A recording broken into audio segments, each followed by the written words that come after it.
A forest is dying in silence, and only one person can hear its cry.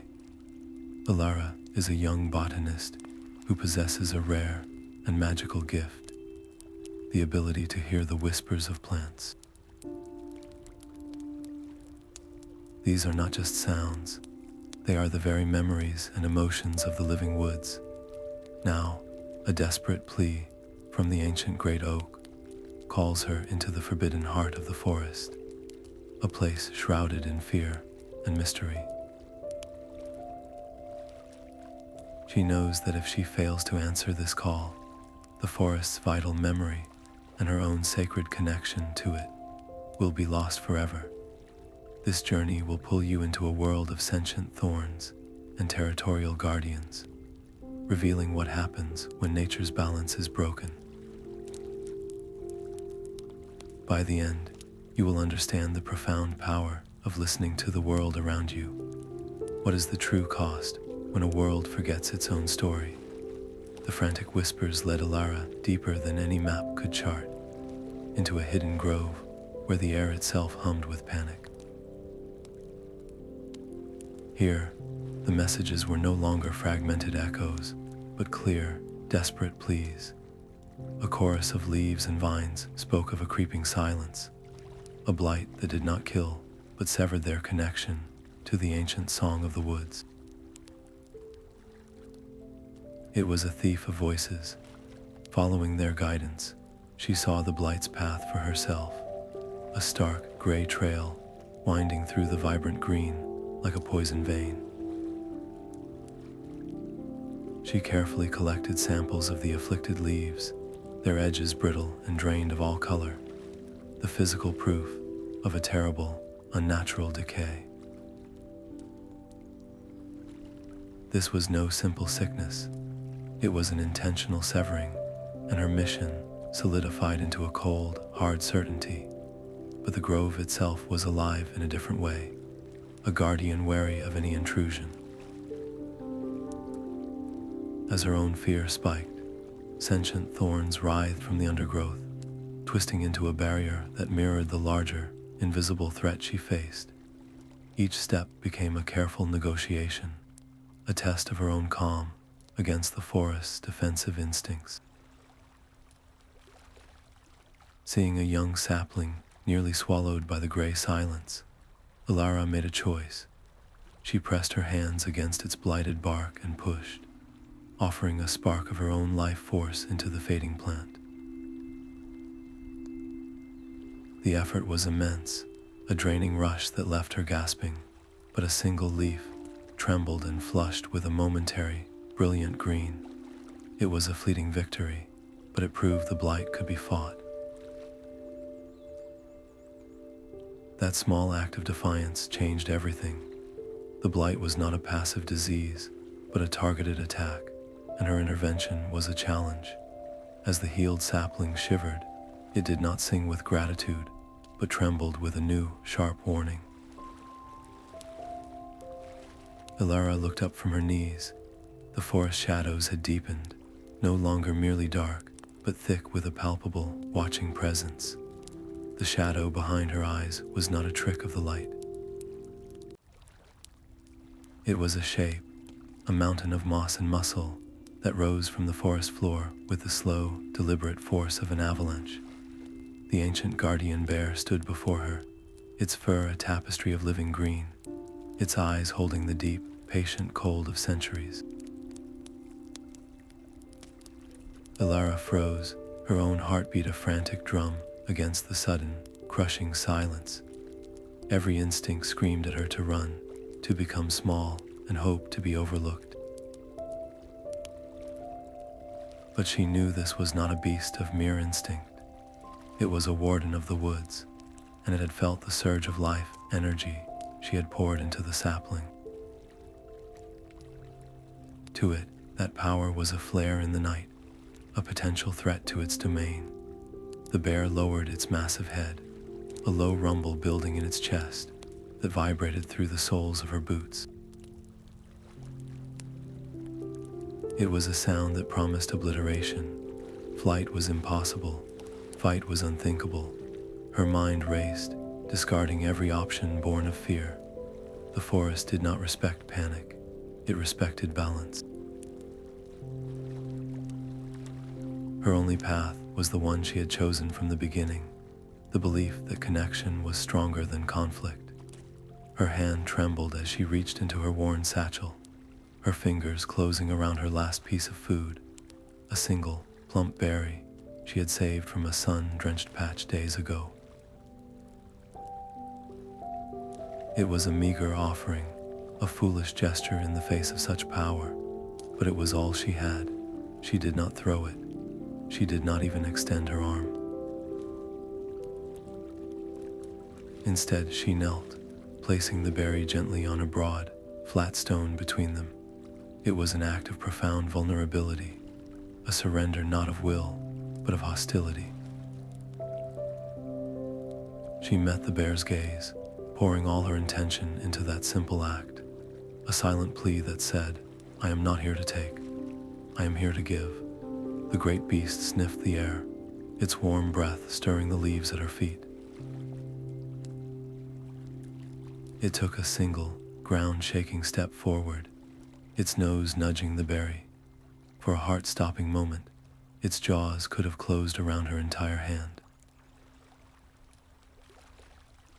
Instead, it carefully took the fruit, the gesture impossibly delicate for such a creature. The threatening rumble subsided, replaced by a soft, acknowledging huff. The bear's posture shifted, the aggression melting into a watchful, weary calm. It was not a pet, not a friend, but a temporary ally, its territorial duty satisfied by her proof of peaceful purpose.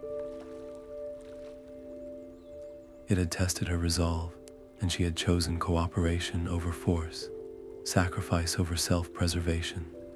This alliance, however, came with a heavier burden. Her success was no longer just for the forest or herself. It was for this ancient guardian, whose domain was also under siege. The bear turned its massive head, not back the way she came, but deeper into the thickening woods. It let out a low, uneasy growl that was not meant for her, a sound that spoke of a shared enemy. Then it pointed its snout toward a distant, dark cluster of trees and fell silent. Elara followed its gaze, and that was when she felt it, a strange sensation that started in the soil and traveled up through her bones, a hollow, dissonant humming, a vibration that had no place in the natural symphony of the woods. It was the sound of the silence given a voice. Taking a steadying breath, Elara stepped past the guardian and pressed onward, moving directly toward the source of that terrible, unnatural song.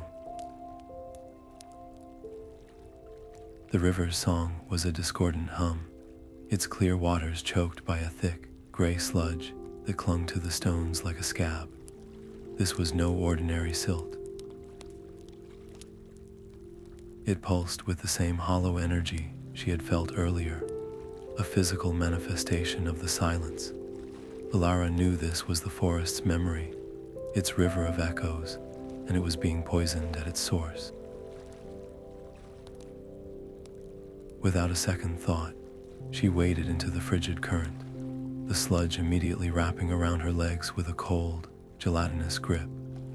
It was like stepping into a bed of leeches that sought not blood, but sensation itself. Each handful she tore away was a battle. The substance fought back, tendrils of gray fiber latching onto her arms, and with every touch, a numbing cold seeped into her skin, a void that ate at her from the outside in. She focused on a single channel, a narrow gap between two large rocks where the water struggled to flow. Her muscles burned as she ripped at the clog, the sludge clinging to her fingers like sticky tar. With a final, desperate heave, the blockage gave way.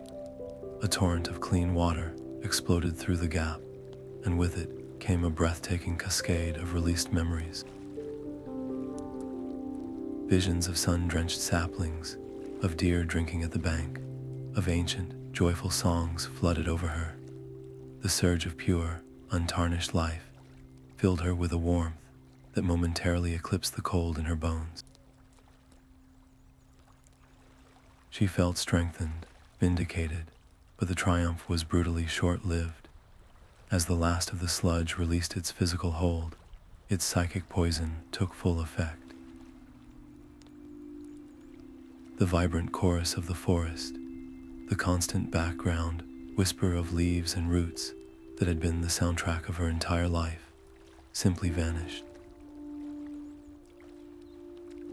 It was not quiet, it was a void.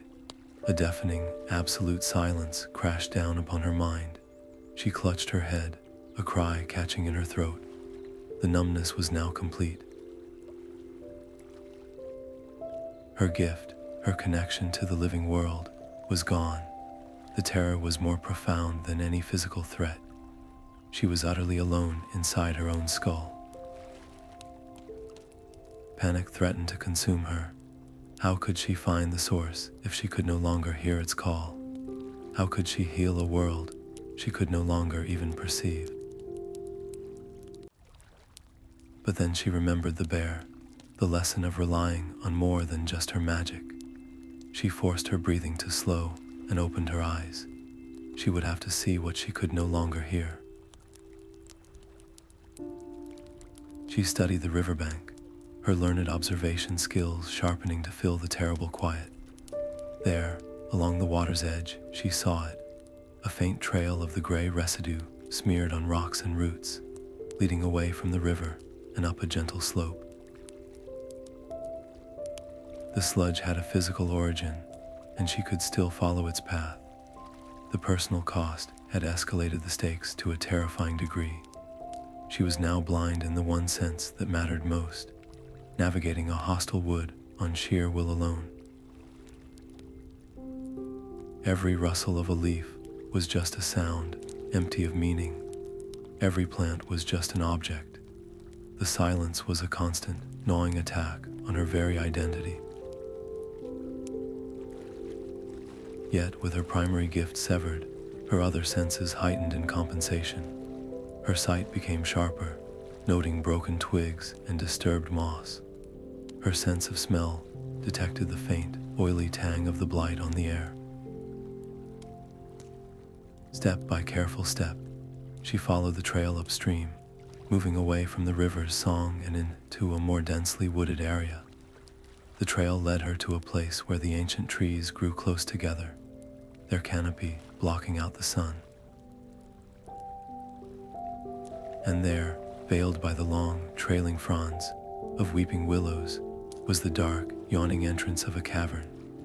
The cavern swallowed all light and sound, a tomb for the forest's stolen voice. Elara moved forward on instinct alone, her hands brushing against cold, damp stone, until the passage opened into a vast chamber. There, in the center, the massive, gnarled roots of the great oak were exposed, and wrapped around them like a skeletal hand was the source of the blight. A network of crystalline fungus pulsed with a sickly, internal light, its sharp, geometric forms a violent contrast to the organic curves of the wood. It was not just growing on the roots, it was embedded within them, siphoning the life and memory from the ancient tree in a slow, parasitic feast. This was the heart of the silence. She had to remove it. Kneeling, she selected a small, outlying crystal. Her fingers closed around its cold, hard surface, and with a gentle, deliberate twist, she pried it loose. The effect was instantaneous and brutal. A shriek of pure psychic agony tore through the void in her mind, a feedback loop of stolen anguish that made her gasp and stagger back. But in that same searing moment, a flicker of green returned, a single, clear whisper from the oak, a fragment of a memory of a long-forgotten sunrise, brushed against her consciousness, before the silence slammed down again. The pain was the price, and the fleeting connection was the proof. The fungus was not just a physical parasite, it was a psychic one, and each crystal was a node in its corrosive network. She could not simply rip them out. The backlash could shatter the oak's remaining spirit or her own mind. She studied the pulsing light, noticing a subtle, rhythmic pattern beneath the chaotic surface. A slow beat, like a diseased heart. If she could time her actions to that rhythm, pulling at the precise moment between pulses, she might sever the connection with minimal harm. It was a strategy of impossible precision, demanding a focus she was not sure she could muster in the deafening quiet. She centered herself, pushing the memory of the pain and the terror of the silence into a small, locked box in her mind. Her world narrowed to the next small crystal and the ebb and flow of its faint light. She moved with the rhythm, her breath held, and on the count, she pulled. The crystal came free with a clean snap. There was no shriek this time, only a soft, relieved sigh that echoed not in her ears, but in her soul. Her connection to the whispers did not fully return, but the oppressive silence felt a fraction less absolute. It worked, but the hive mind of the fungus was not passive. As if sensing her success, it retaliated. A wave of disorienting visions crashed over her. She saw the great oak withering by her own hand. She heard the bear's betrayed roar. She felt the crushing weight of her own failure as the forest died around her. These were not memories, they were manufactured fears, designed to shatter her concentration and make her doubt her own purpose. She squeezed her eyes shut, grounding herself in the cold stone beneath her knees and the real, physical sensation of the crystal in her hand. These are lies. My truth is in the action. She opened her eyes, the false memories receding like a bad dream, and then she saw it. The central, largest crystal, nestled deep within the thickest root, began to pulse with a new, malevolent light, its rhythm accelerating into a frantic, defensive beat. The true core of the threat had awakened. A low, resonant growl echoed through the cavern, not of menace, but of purpose. The guardian bear emerged from the shadows, its mossy fur bristling with contained power. It had felt the oak's escalating distress, a call it could not ignore. Without a shared glance or a spoken word, a plan solidified between them, a silent agreement forged at the riverside. The great beast understood its role. It surged forward, a living battering ram of muscle and fury, and slammed its full weight into the central mass of the crystalline fungus. The chamber shook with the impact. The central cluster pulsed violently, its malevolent light flickering as it was forced to divert its entire consciousness to repel this massive physical threat. For a few precious seconds, the disorienting visions assaulting Elara ceased. This was her only opening. Her hands flew to the embedded crystals, moving in perfect, painful sync with the frantic, defensive rhythm the bear had provoked. Each twist and pull was a surgical strike, severing the connections one by one, but the hive mind was cunning. As the bear clawed and roared, thin, needle-like filaments shot from the main cluster, seeking to burrow into the animal's thick hide. A gray, numbing patina began to spread across its shoulder. The great beast roared in confusion and pain, its powerful distraction faltering as the silence tried to claim it too. Elara's heart hammered in her chest. She was faced with an impossible choice: continue the delicate extraction, or watch her only ally be consumed. There was no time for hesitation. She tore her focus from the root, one hand still working on a crystal, while the other stretched toward the bear. She pushed, not with physical strength, but with the very essence of her own vitality. A shimmering green aura flared from her fingertips, wrapping around the bear in a protective cocoon. The gray filaments recoiled, repelled by the pure life energy. The effort was like opening a vein. A wave of dizziness washed over her, her vision spotting at the edges. She was now fighting on two fronts. Her own life forced the currency for both. The personal cost was no longer a potential risk. It was a draining reality. Her survival and the bear's were now one and the same. This ultimate sacrifice, this willing dilution of her own spirit, was the final provocation the fungus could not tolerate. Feeling its core truly threatened, it unleashed a last, desperate defense. The cavern itself began to groan. Cracks spider-webbed across the ceiling, and chunks of rock and earth rained down around them. The hive mind was willing to bury them all, to collapse the chamber and seal its defeat in a tomb of stone. Through the dust and the deafening roar of falling debris, Elara's eyes locked onto the central crystal. It pulsed like a frantic, captured star. There was no more time for rhythm or precision. There was only one move left. She lunged forward, her fingers closing around the cold, hard heart of the silence. Her fingers closed around the frigid heart of the silence. In that final, desperate contact, Elara did not push with her own dwindling strength, alone. She opened herself completely, becoming a conduit. She channeled the sun-drenched memory of the sapling, the bear's grudging alliance, the river's freed song, and every whispered hope of the woods she had ever heard. This collective will, this reservoir of pure, resonant life, surged through her and into the central crystal. For a single, suspended moment, nothing happened.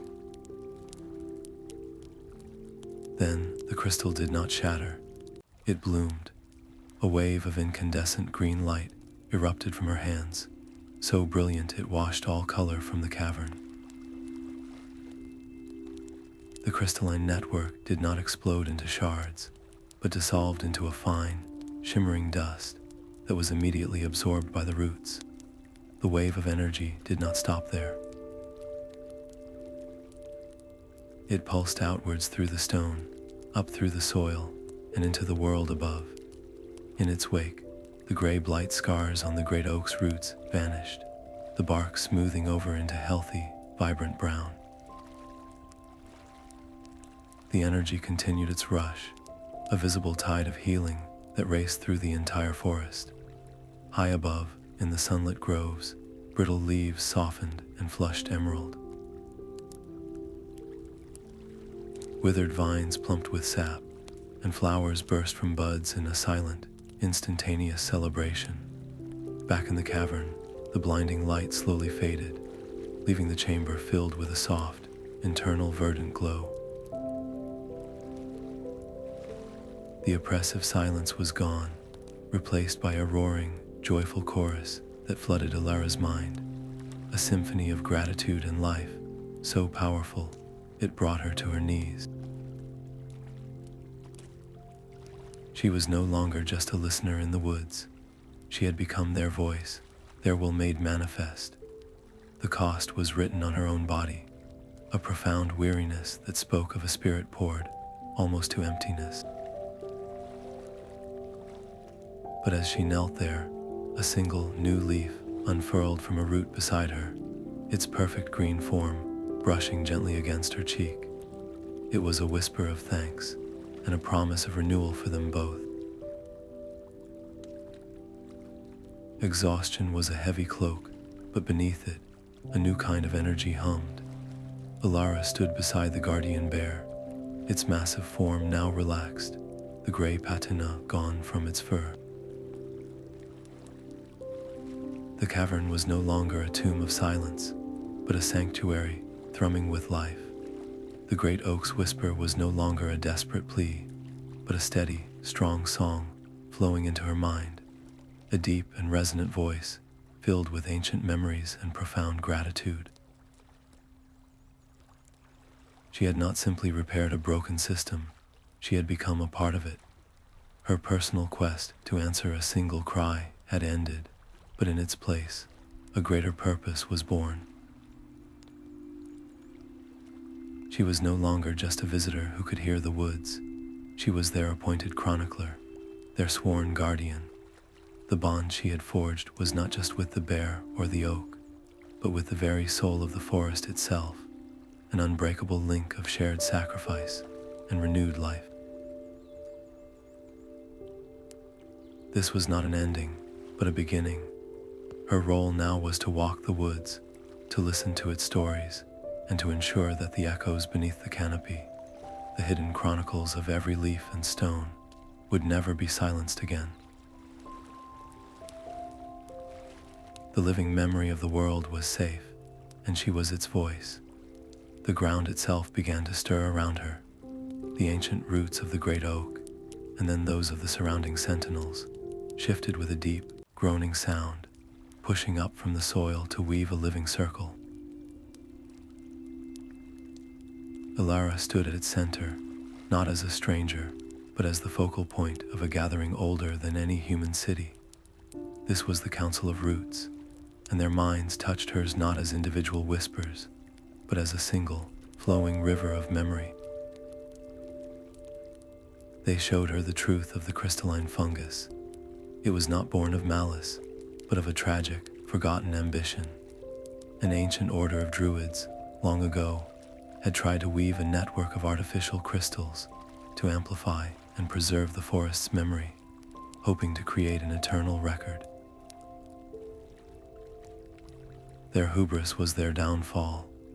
The network, meant to carry song, instead began to consume it, twisting their beautiful creation into the parasitic blight she had just defeated.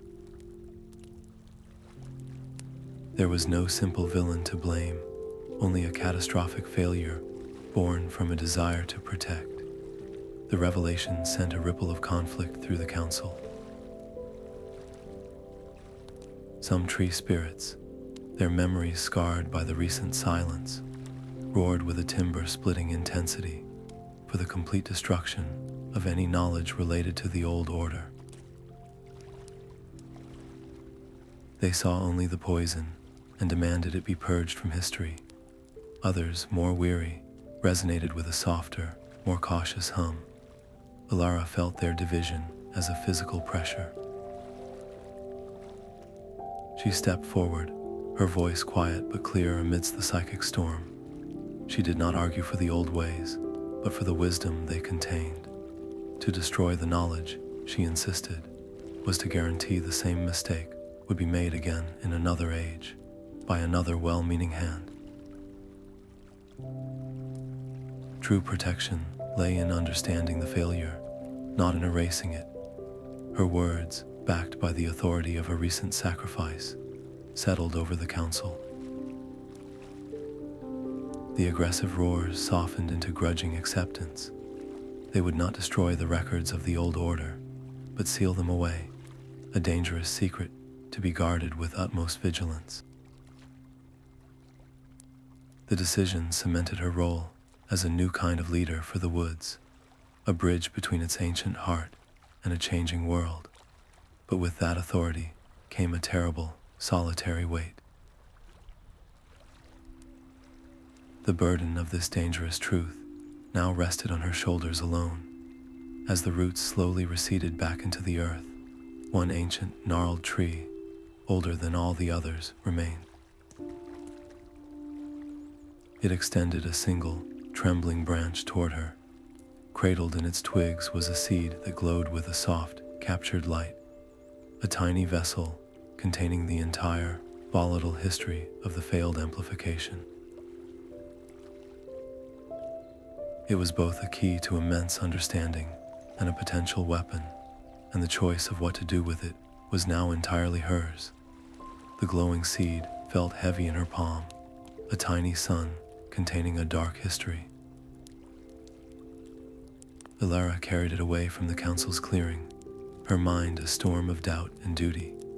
She walked until she found a place where the canopy broke, allowing a wide column of golden sunlight to bathe the forest floor.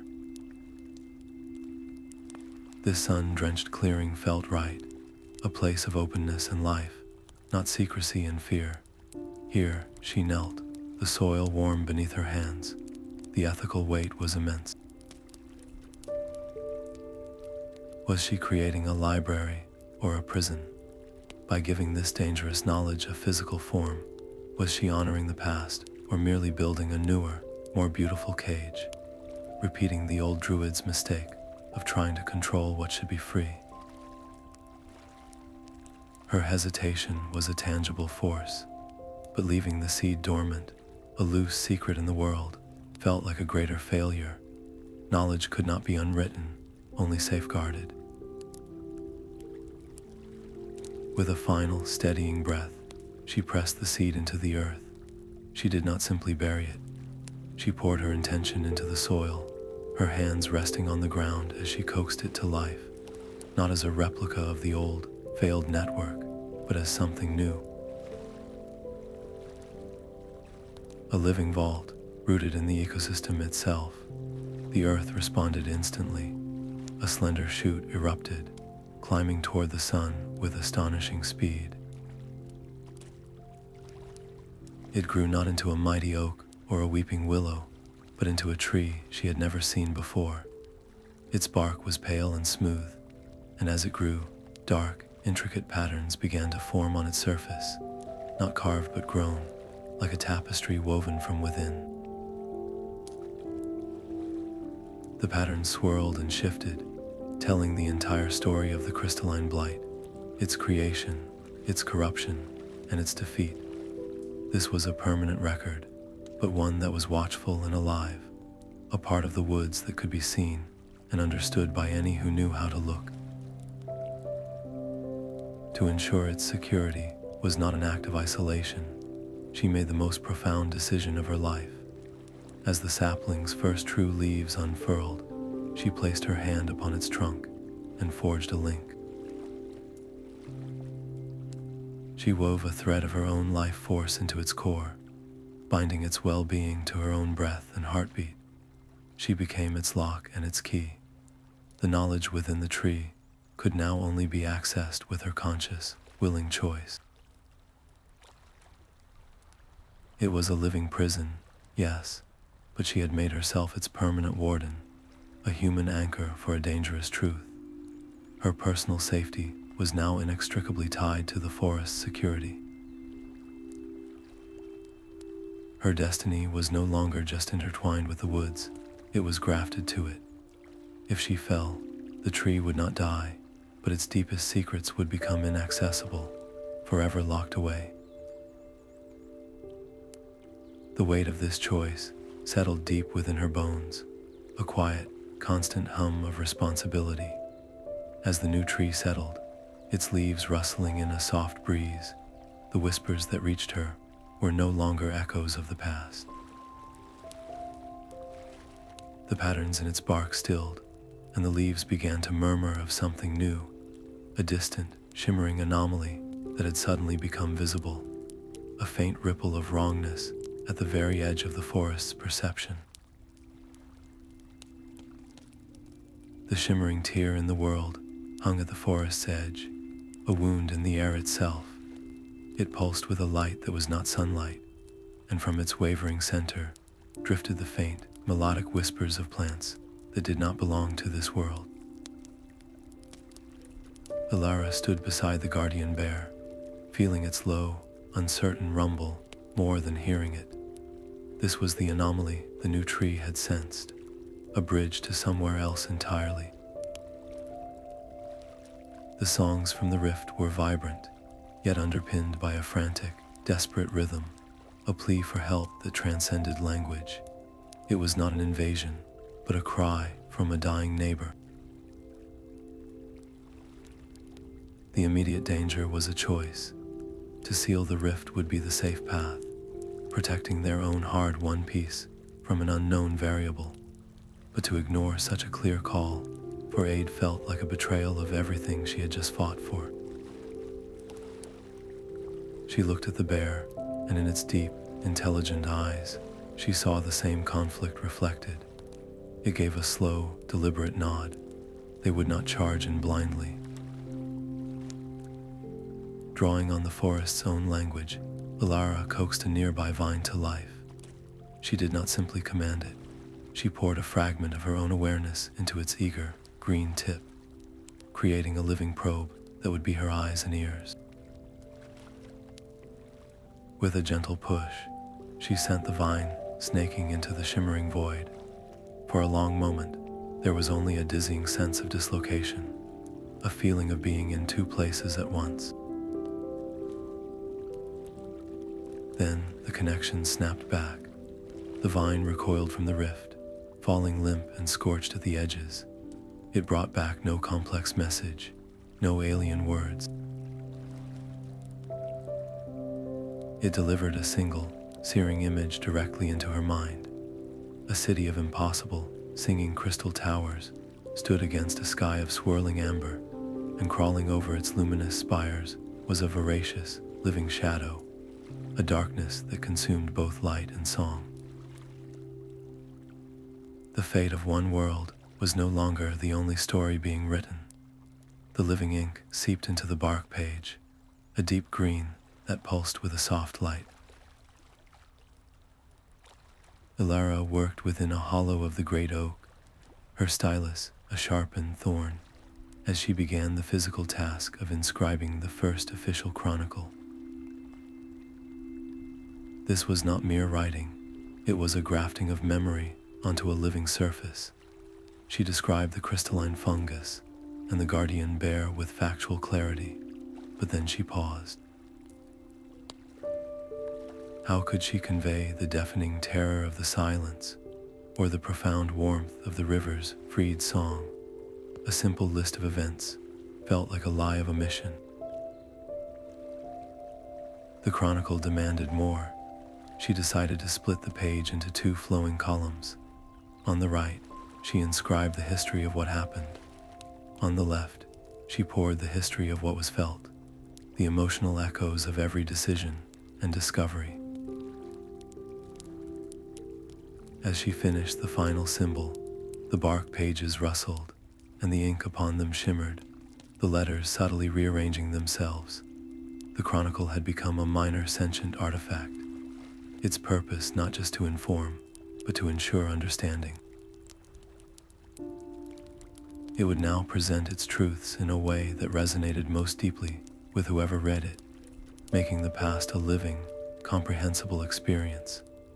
This perfection was critical, for it set the standard for all histories to come. Her responsibility was no longer just to record events, but to shape how they would be perceived for centuries. With a reverent touch, she placed the completed chronicle into a waiting niche in the oak's vast library. The moment it settled into place, a new sound brushed against her awareness, so faint it was almost missed. It was not the deep, familiar voice of the ancient trees, but a bright, nervous whisper from a younger part of the woods, a place of sun-dappled groves she had never visited. It was a call for a chronicler, a plea for someone to come and listen to a story just beginning. The sun-drenched valley hummed with a different kind of energy, a vibrant, chaotic chorus of young minds pushing toward the sky. Elara found the grove of fast-growing trees, their leaves shimmering with impatience, their psychic voices overlapping in a joyous but deafening cacophony. They were experiencing their awakening song, the first collective expression of a unique identity, and they were desperate to have it recorded before the moment was lost. The task was immediately overwhelming. Their song had no rhythm she could follow, no clear melody to transcribe. It was a storm of raw sensation, of sunlight on new bark, and the thrill of deep-reaching roots. Trying to capture it felt like trying to bottle a thunderstorm. She realized then that her old role as a simple scribe was insufficient here. This was not about preserving a finished history, but about helping a new one be born. She had to become a midwife to a culture. Forcing her own structured methods onto their chaos would be a kind of violence, imposing an old form on a new life. So she let go of her stylus and opened her own spirit wide. Instead of trying to write their song, she began to sing it back to them. She took their chaotic bursts of green energy and reflected them, not as noise, but as patterns, echoing their own disjointed phrases and weaving them into a coherent stream. It was an improvised duet between her centuries-honed awareness and their newborn exuberance. The effect was magical. Hearing their own essence reflected back with such clarity, the young trees began to listen to themselves. Their chaotic shouts softened into curiosity. They started to experiment, to build on the patterns she mirrored, discovering their own preferences for certain harmonies and rhythms. A true melody began to emerge from the noise, beautiful and wholly their own, a cultural foundation that would define their grove for 1,000 years. The responsibility was immense, the weight of a future shaped by her guidance. As the final, stable notes of their awakening song settled into the air, a profound silence fell over the valley. But it was broken a moment later by a swift, dark shadow passing over the sun. High above, a large bird, intricately woven from dead leaves and sharpened thorns, circled once, its hollow gaze fixed directly on Elara, before banking sharply and vanishing into the deep woods. The Leaf-Thorn Sentinel landed without a sound, its form a sculpture of dead foliage and sharpened intent. It did not speak in words, but its challenge unfolded in Elara's mind like a bitter scroll. You record our history, outsider, it projected, its psychic voice a dry rustle. By what right do you shape the memory of the woods? You will prove your worth, or your chronicles will be deemed lies. The threat was clear. A significant faction of reclusive forest dwellers, the Sentinel's makers, rejected her authority. To refuse the trial was to have her life's work declared illegitimate, sowing division and distrust throughout the sentient factions. The stability she had fought for now hung in the balance. The trial began not as a physical contest, but as a psychic duel within a shared mental space. The Sentinel attacked not with force, but with subtle poison, twisting the memories in her chronicles. It showed her the alliance with the bear as an act of cowardly manipulation. It painted her sacrifice at the river as a calculated gambit for power. Each distortion was a needle meant to make her doubt her own truth, to defend herself with anger and rigid fact, which would only prove the Sentinel's claim that she was an unfeeling scribe. Elara understood the trap. She would not defend the cold facts. Instead, she made a choice of profound vulnerability. She opened her mind completely, holding nothing back. She showed the Sentinel not just the event of placing the berry before the bear, but the raw, trembling fear she had felt in that moment, the certainty of her own smallness. She did not hide the soul-crushing terror of the silence after cleansing the river, the devastating loneliness that had hollowed her out. She let the Sentinel feel the dizzying exhaustion as she poured her own life into the Guardian, and the crushing weight of the decision to bind herself to the knowledge tree. She defended her chronicles with the messy, unfiltered emotional truth behind every recorded fact. The onslaught of distortions faltered. The Sentinel could argue with events, but it could not argue with this pure, unvarnished feeling. The raw honesty of her experience was a shield that its clever falsehoods could not penetrate. The psychic space stilled. The Leaf-Thorn construct bowed its head in a gesture of deep, unexpected respect. The trial was over. Her authority was confirmed. But in that moment of connection, as the Sentinel's defenses lowered, a sliver of its own memory, a hidden echo from its reclusive makers, leaked into her awareness. It was a fleeting image of hooded figures studying intricate crystal schematics, a memory of profound, regretful recognition. These forest dwellers had not just known the ancient Druids who created the Blight, they had tried to warn them. The memory fragment of hooded figures and crystal schematics was a compass needle pointing upwards. Elara climbed, her path leading beyond the familiar canopy and into a suspended city of walkways and platforms woven from living wood. Here, the reclusive weavers practiced their art, manipulating strands of light and shadow on great looms to create shimmering, tangible narratives that hung in the air like tapestries. They were the descendants of the apprentices who had fled the original Druidic order, and their self-imposed exile was a fortress built from shame. When Elara arrived, their welcome was a wall of silent, hostile glares and tightly woven tales of defense that showed only their peaceful centuries in the canopy, carefully editing out the catastrophic failure that had sent them there. They saw her not as a chronicler, but as an excavator, come to dig up their ancestral guilt and expose it to the judgment of the woods below. The air crackled with the tension of a long-held secret on the verge of being torn open. Elara knew she could not force her way in with demands. Instead, she offered a radical bargain. She proposed they work together to create a new, combined chronicle, one that would honestly acknowledge their forebears' tragic ambition, but would also highlight, with equal weight, their own generations of silent, dedicated stewardship high above the forest floor. It was an offer of integration, not indictment. The stakes could not be higher. To fail here would be to create a permanent schism, a faction forever alienated from the whole.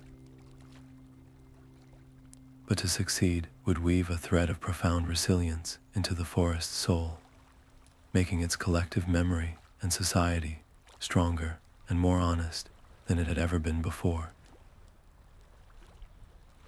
After a long, silent deliberation, the eldest weaver gave a slow, reluctant nod. The great loom hummed to life as their combined efforts began, threads of Elara's recorded history intertwining with the weaver's luminous narratives. As the final, unifying image of the new chronicle settled into place, the entire loom shuddered violently. The threads did not snap, but pulled taut of their own accord, their glowing lines straining like pointing fingers toward a hidden chamber deep within the heart of their ancient tree city. The hidden chamber was a reliquary of failure, its air thick with ancient regret.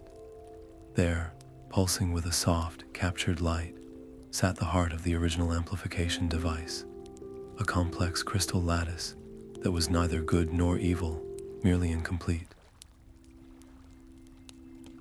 Beside it lay the final journals of its creator, their pages filled with a frantic script that spoke not of hubris, but of a desperate race against a force he called the Great Silence, a cosmic entropy that consumed worlds not by force, but by erasing their stories from existence. His flawed device was a weapon meant to fight that nothingness, a project abandoned when he realized its design amplified fear and isolation as easily as it did memory. The choice before them was terrifyingly vast. They could dismantle the core and burn the journals, ensuring the Blight could never rise again. Or, armed with the hard-won wisdom of the recent past, they could attempt to finish the work, to forge a shield against a threat that could one day darken their own sun. The council that followed was the most somber the woods had ever known. The guardian bear rumbled its distrust of any power born of crystal.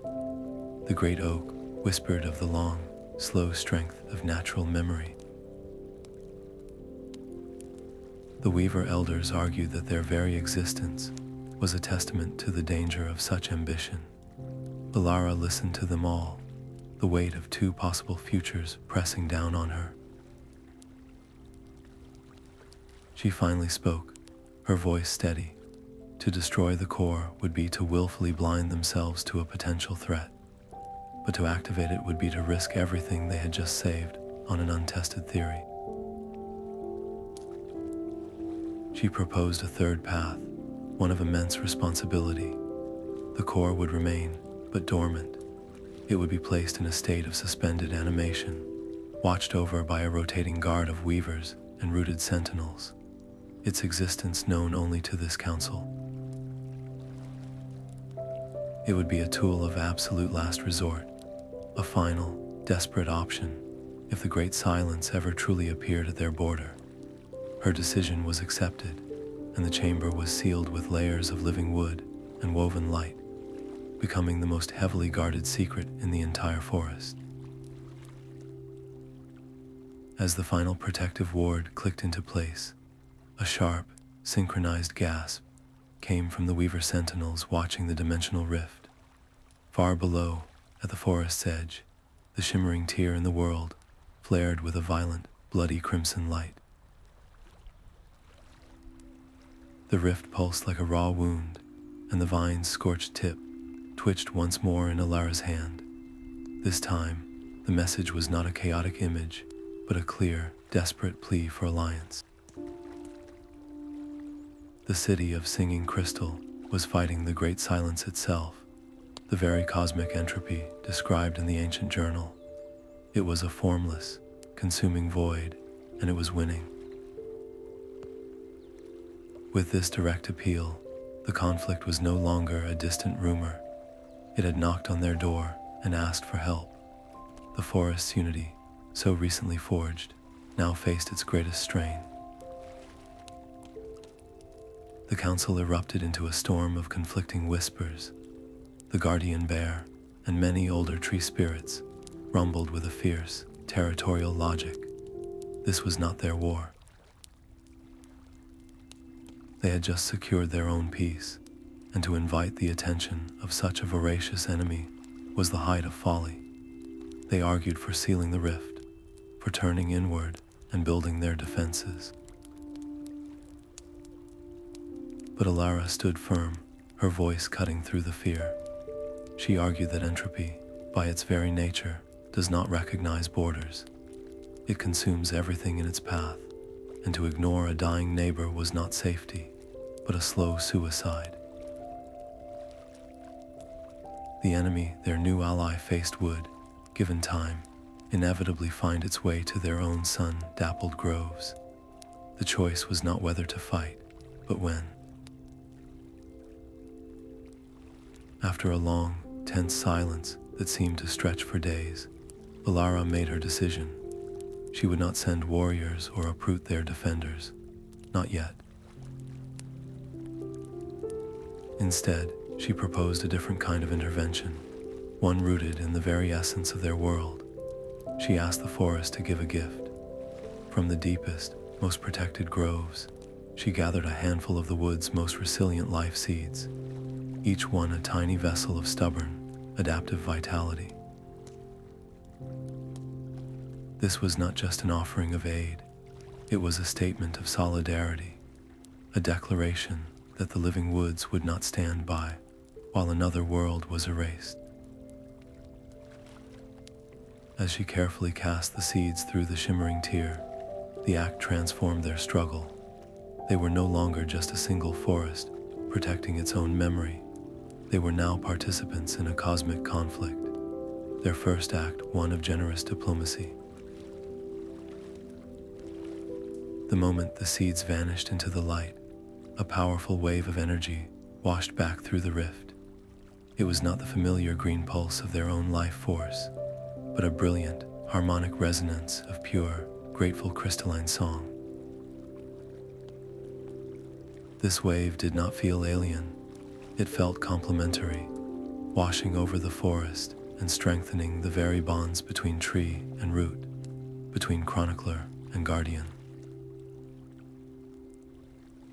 The air itself seemed to hum with a new, shared frequency, a confirmation that their first contact had been a success, and that their own story had just expanded to encompass the stars.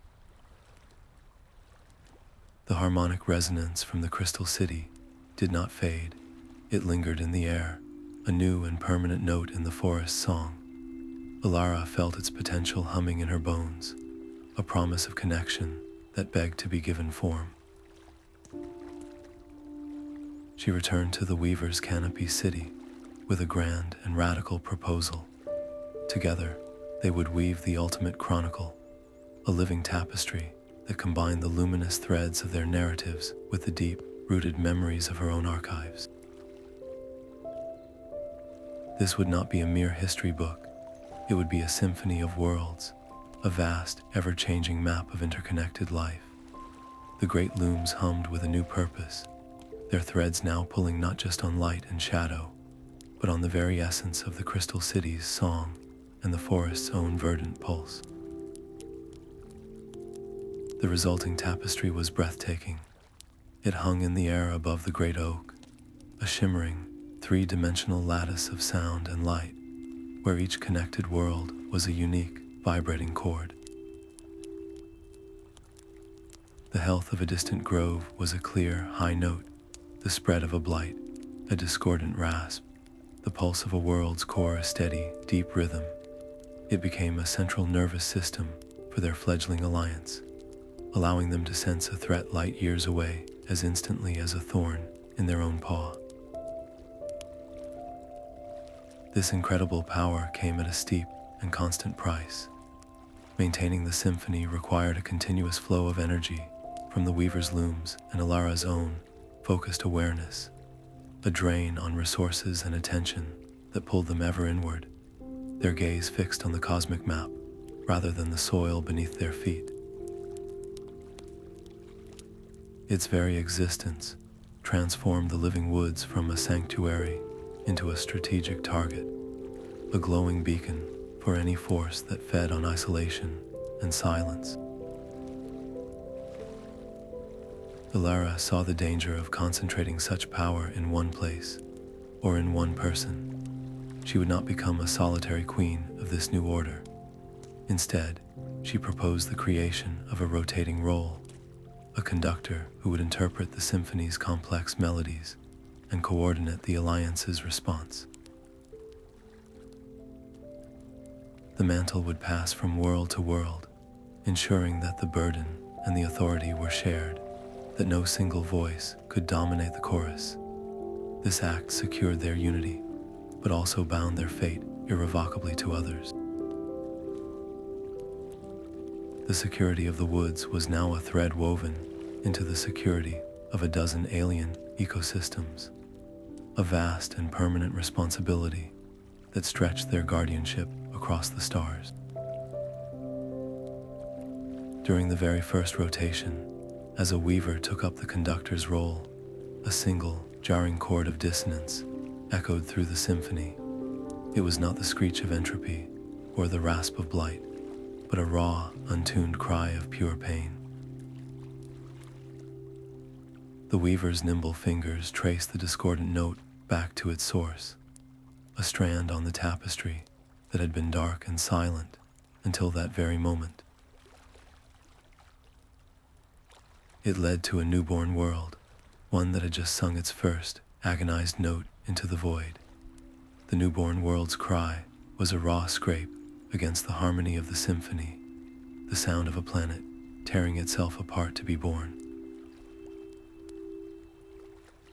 This was not a world under attack, but one still racked by its own violent, elemental birth pangs.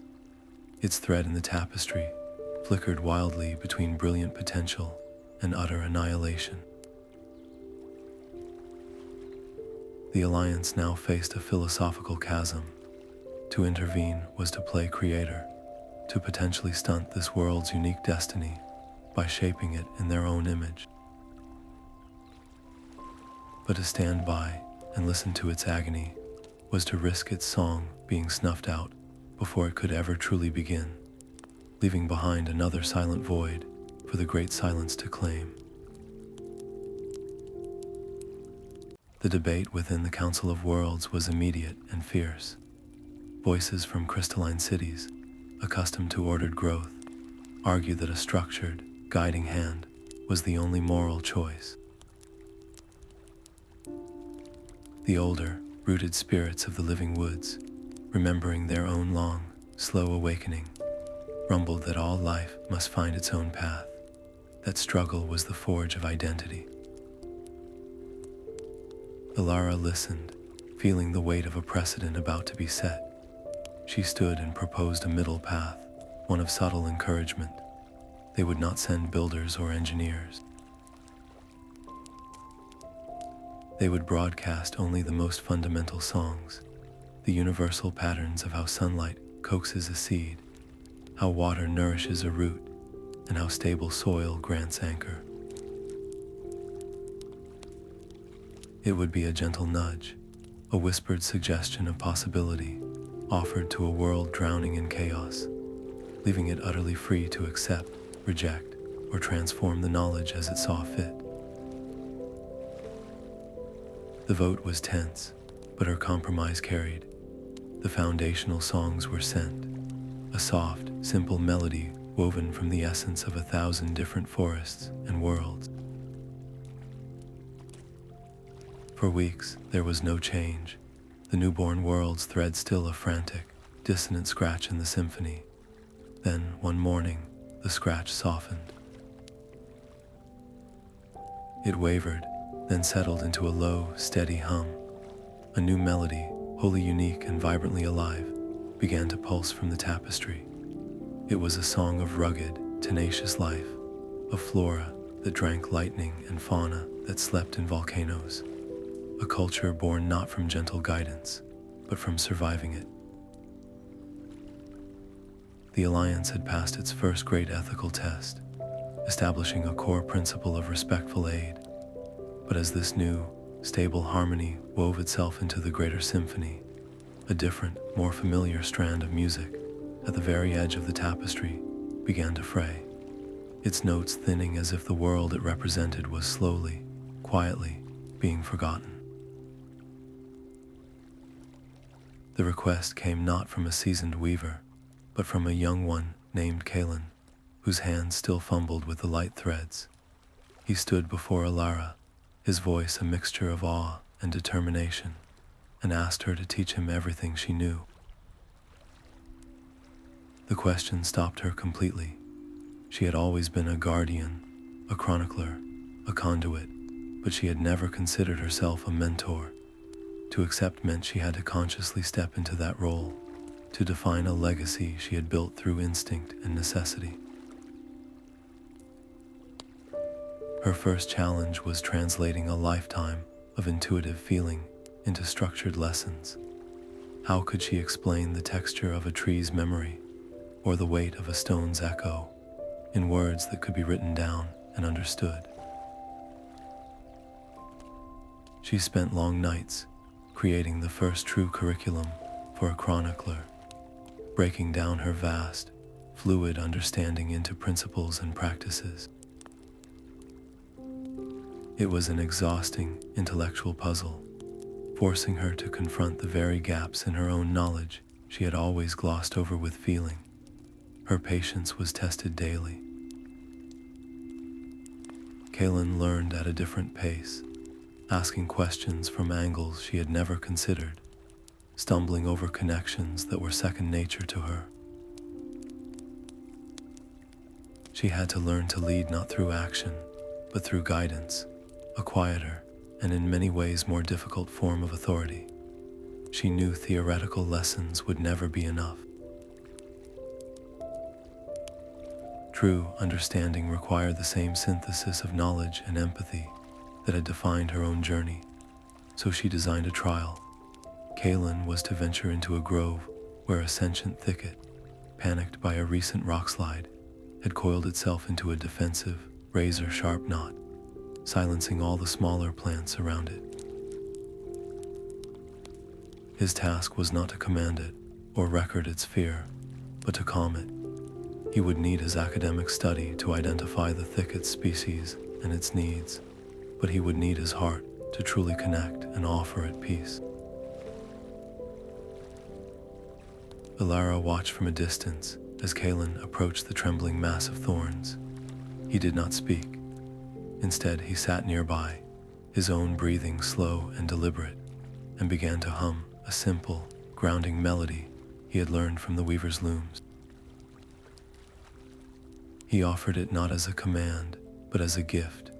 For a long time, nothing happened. Then, one by one, the tight wound branches began to loosen, their sharp points retracting. A single, pale flower bloomed from the thicket's center, and the silenced whispers of the surrounding clover and moss returned in a grateful, rustling sigh.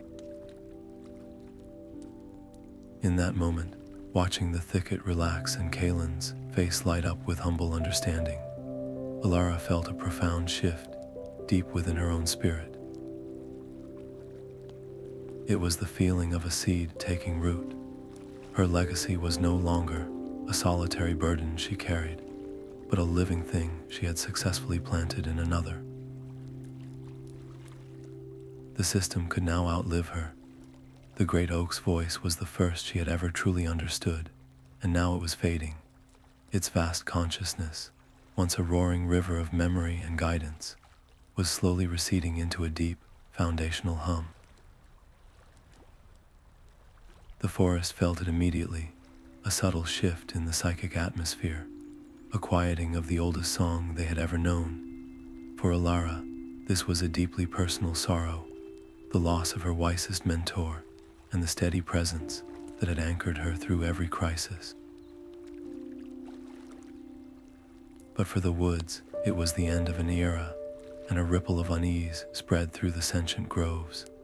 Was this a new kind of silence? Was their heart failing? She could feel their collective anxiety, a tremor of fear threatening to undermine the stability they had all fought so hard to build. Her own grief was a sharp, private ache, but she knew she could not indulge it. The forest needed reassurance, not mourning. It needed to understand that this was not an ending born of failure, but a natural, even beautiful, progression. The oak was not dying. It was becoming something new, an elder tree, its immense consciousness transforming into pure, unshakable stability, the bedrock upon which all future growth would depend. How could she make them see this not as a loss, but as a fulfillment? She made a decision. Instead of a somber vigil, she would call for a celebration of roots, a forest-wide festival where every being, from the loftiest weaver to the smallest clover, was invited to share their favorite memory of the great oak. It was a risk. Would they see it as a disrespectful party in the face of such a profound transition? But as the memories began to flow, the energy of the woods transformed. The guardian bear shared the memory of sleeping as a cub in the shelter of its roots. The young trees from the sun-drenched valley sang of the patience they learned from its slow, deep rhythms. The weavers projected shimmering tales of the wisdom it had offered their ancestors. Grief was not erased. but it was woven into a tapestry of gratitude and shared history. The loss of a single voice was replaced by the strengthening of a million others, all remembering, all connected. In that moment, Elara ceased to be just the chronicler or the diplomat.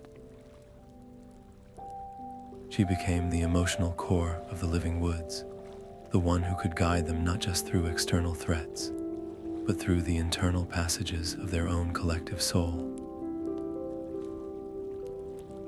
As the celebration reached its peak, a final, clear whisper brushed against her mind, a last conscious thought from the ancient tree. It did not say goodbye.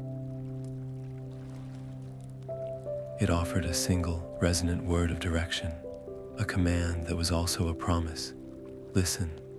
The word listen was not a farewell, but a map to a deeper world. Heeding the great oak's final guidance, Elara and her apprentice Kalin descended past the familiar whispers of history and memory, using a delicate fusion of weaver technology and her own refined empathic sense.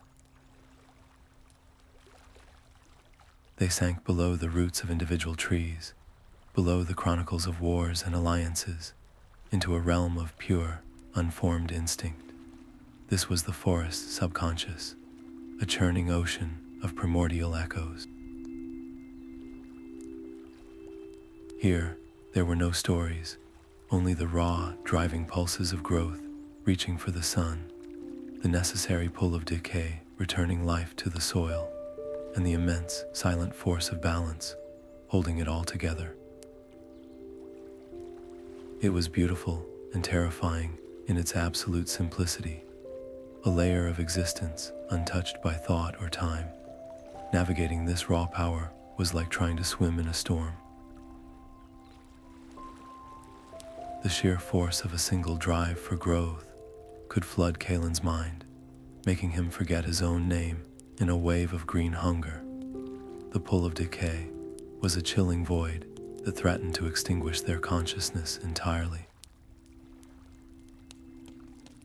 To survive, they had to become like stones in a river, present but not resisting, allowing the echoes to flow through them without being swept away. It was the most mentally exhausting journey of their lives. Within this chaos, Elara perceived truths that could unravel the world above. She felt the forest's deep, instinctual indifference to the individual lives it sustained, and the quiet truth that even the great silence was, on this level, just another form of eventual balance. To chronicle these truths, to bring them into the ordered Symphony of Worlds, would be to introduce a corrosive doubt that could shatter their hard-won unity. It was knowledge too potent and too fundamental to be owned. Her decision was immediate and absolute. This primordial layer would be observed, respected, and left completely untouched. She declared it a sacred, off-limits wellspring, a foundation upon which their civilization was built, but never a tool to be used or a history to be written. It was a humbling acknowledgement of a fundamental limit to their power, a conscious choice to allow some mysteries to remain wild. This act of restraint, of choosing ignorance over dangerous omniscience, was perhaps their greatest achievement. As they carefully withdrew their awareness from the churning depths, preparing to return to the world of light and stories, they both felt it, a new, gentle pulse within the raw chaos. It was a soft, cohesive knot of intention, a tiny seed of consciousness, drawing the primordial echoes toward a single, future purpose. It was the first, faint stirring of what might, in 1,000 years, become the next great oak. The signs were subtle but unmistakable to those who knew how to look. A certain resilience in the young tree's bark, a particular clarity in the way it absorbed sunlight, and a deep, patient rhythm in its still-forming roots.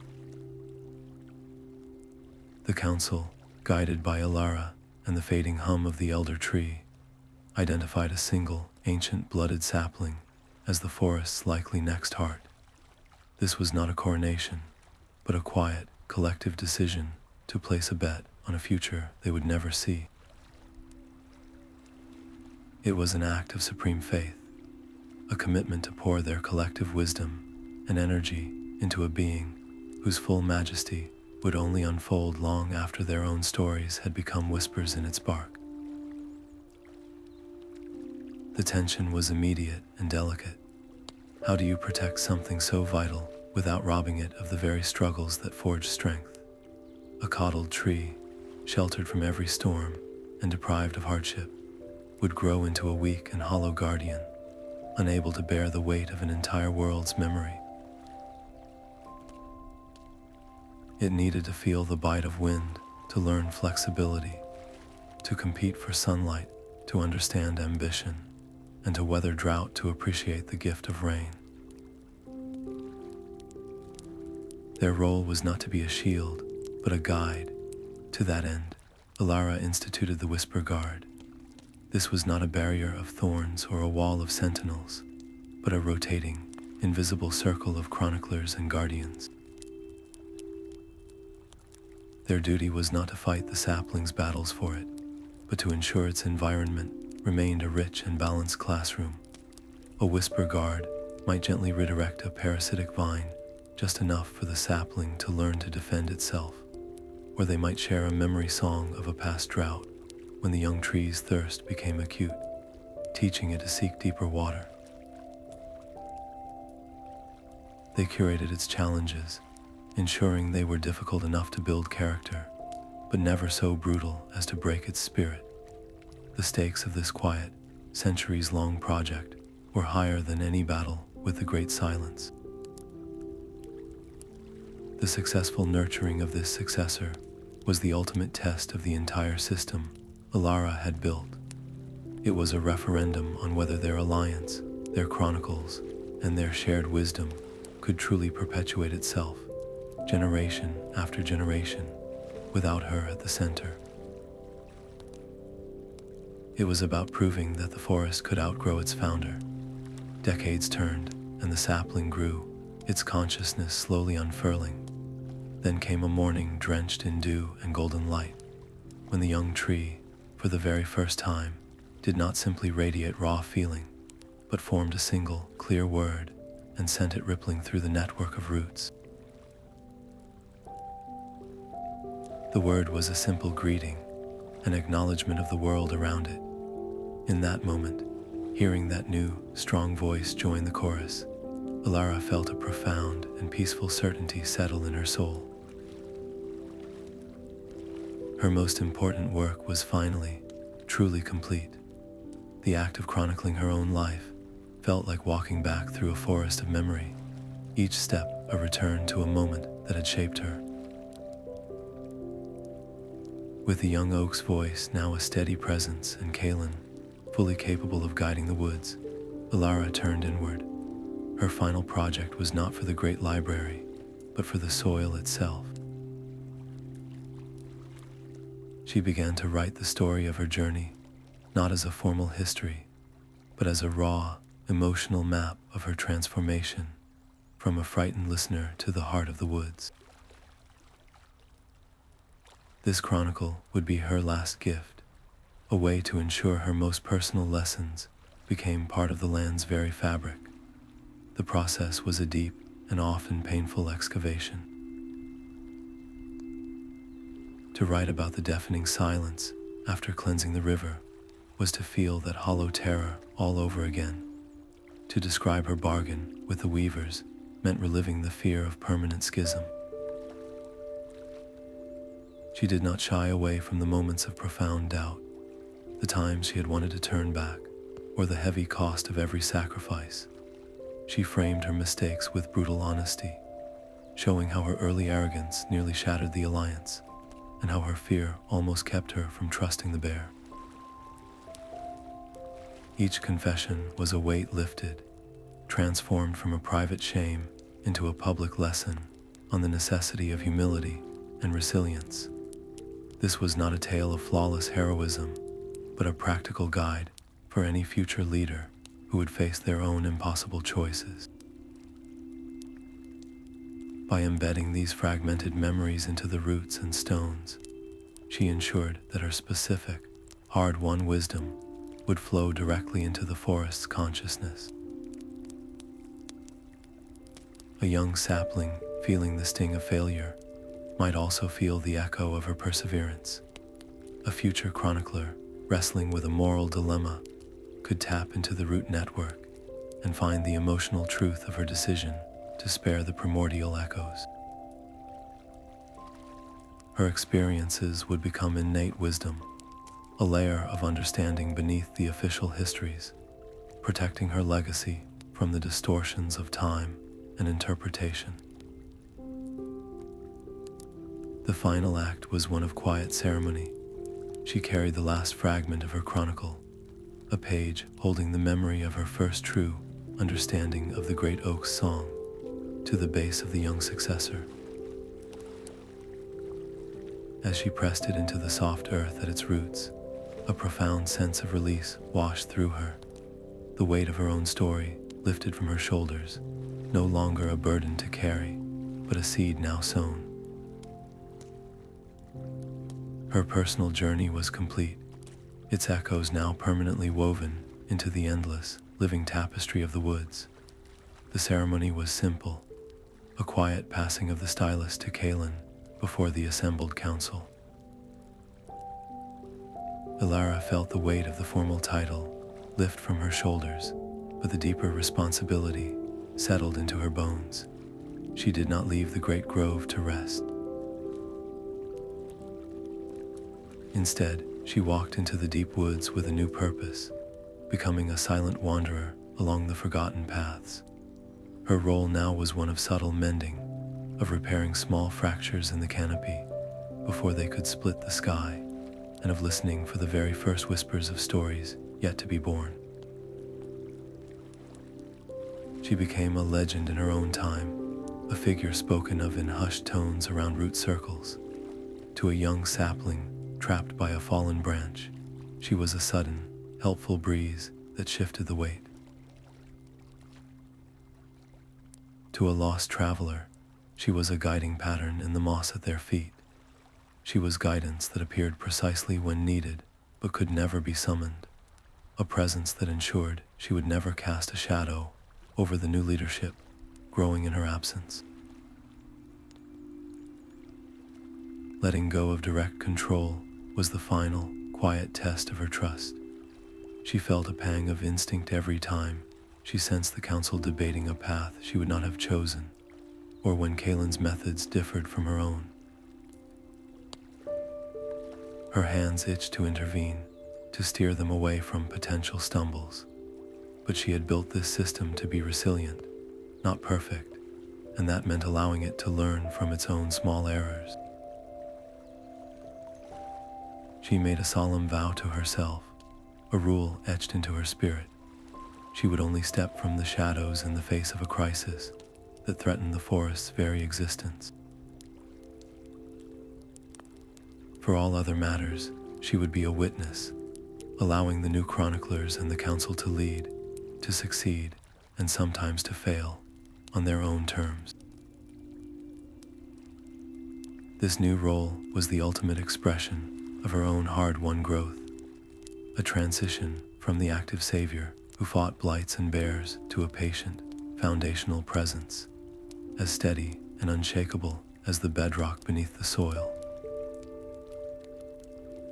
On her first morning as the quiet guardian, she walked a path that had been scarred by the old blight, a place that had remained stubbornly barren for decades.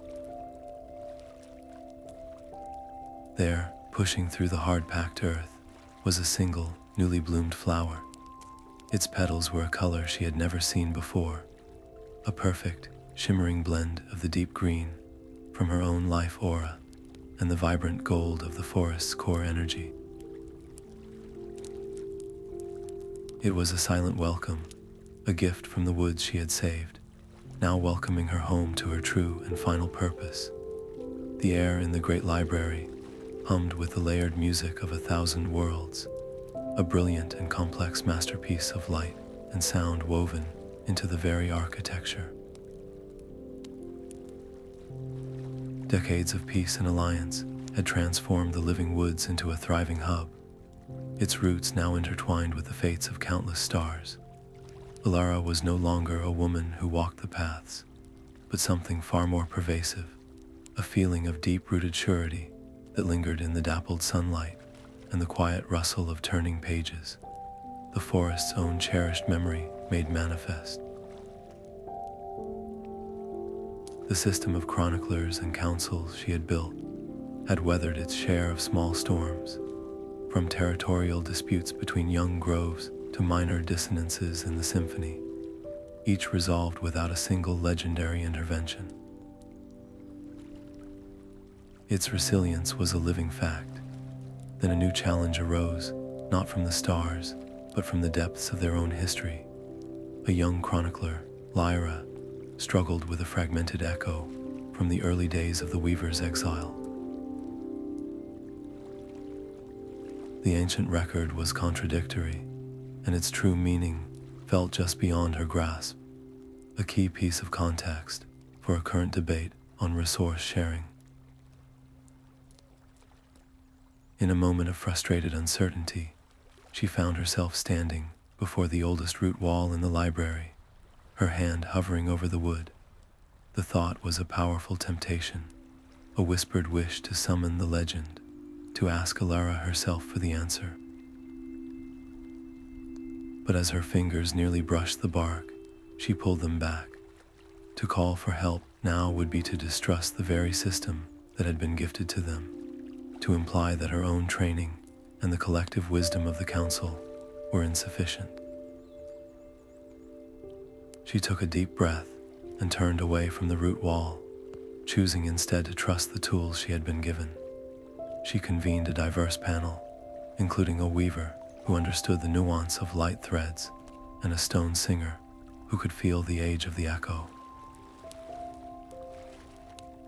Together, they did not seek to find one true interpretation, but to map all possible meanings, creating a living document that honored the complexity of the past, rather than forcing a simple, and likely false, clarity. Their solution was a novel approach, one that valued multifaceted understanding over a single authoritative decree, a method Elara in her prime, with her deep, personal connection to events, might never have conceived.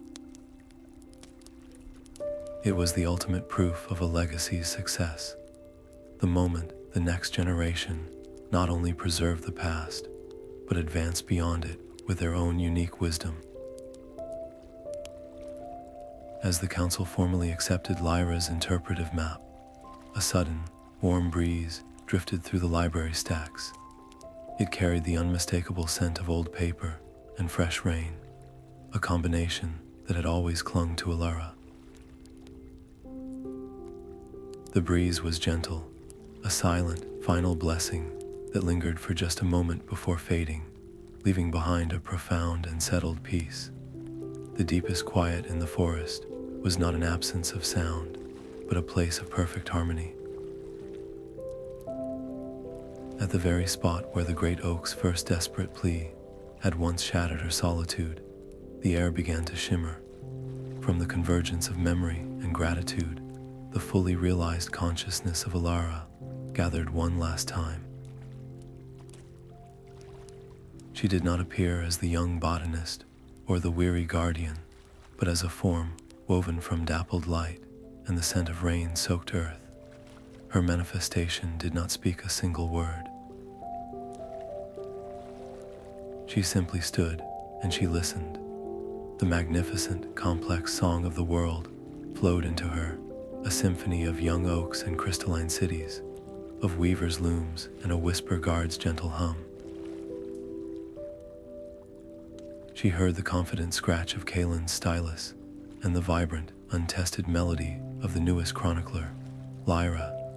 It was the sound of a system breathing on its own, a chorus that needed no conductor.